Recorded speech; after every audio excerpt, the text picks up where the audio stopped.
Hi, friends. Happy Thursday. It's March 4th. Thank you for the great discussions during week 6. I just posted your grades, and that was regarding vegetarian vegan diets, soy, pros and cons with soy, and then high protein diets, or where we're getting our protein. So I appreciated those that posted and really enjoyed reading those discussions and responses. So very thoughtful. Um, a couple of things to think about with soy, and I'll make this quick, but so oftentimes we get these studies and this research that has contradictory information. So important to look at the source, to look at the details of the study, and then consider the whole picture. So when we look at soy and we look at what Americans eat versus perhaps what is eaten in Asian countries, there certainly is a difference. So here in America, which is probably pretty typical for most foods that we look at here, is that a lot of our stuff is processed and packaged and stuff that maybe has additives and has been handled in such a way that has changed its nutritional quality to the point where maybe it's not so great for us.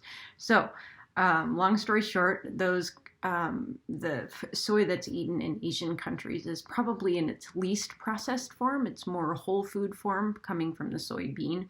So the soy that they're eating in Asian countries is probably of higher quality, whereas the soy that we are eating here in the United States is often ultra processed. Also, soy is one of the top GMO crops here in the United States. And I think, although we don't really talk about GMOs in this course, that is a topic near and dear to my heart.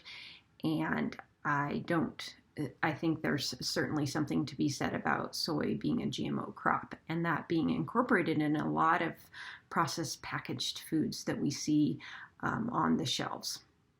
So oftentimes we're consuming soy and we don't even know it because it's just shoved in these packaged items that we buy at the grocer.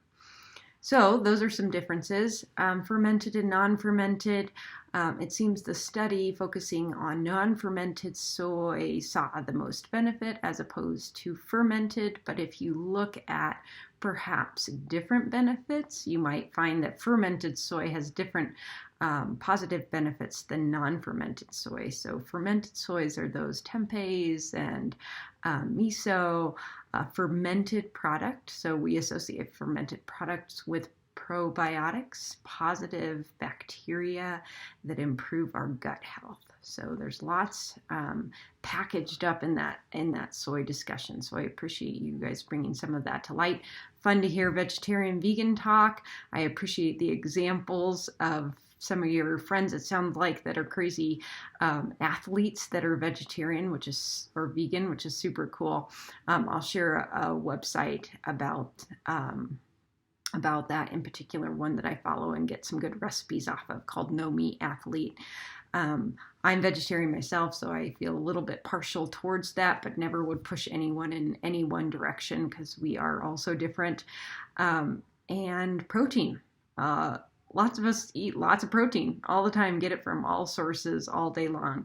And most of the time we're eating too much. So it's always funny to me that there's these high protein diets, or protein is so push. And I mentioned that earlier before.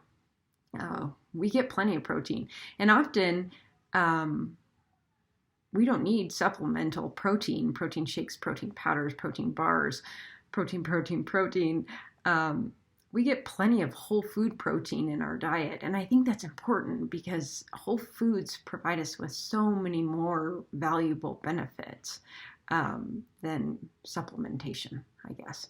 All right, I'll leave it there. That's a long enough video sharing my thoughts.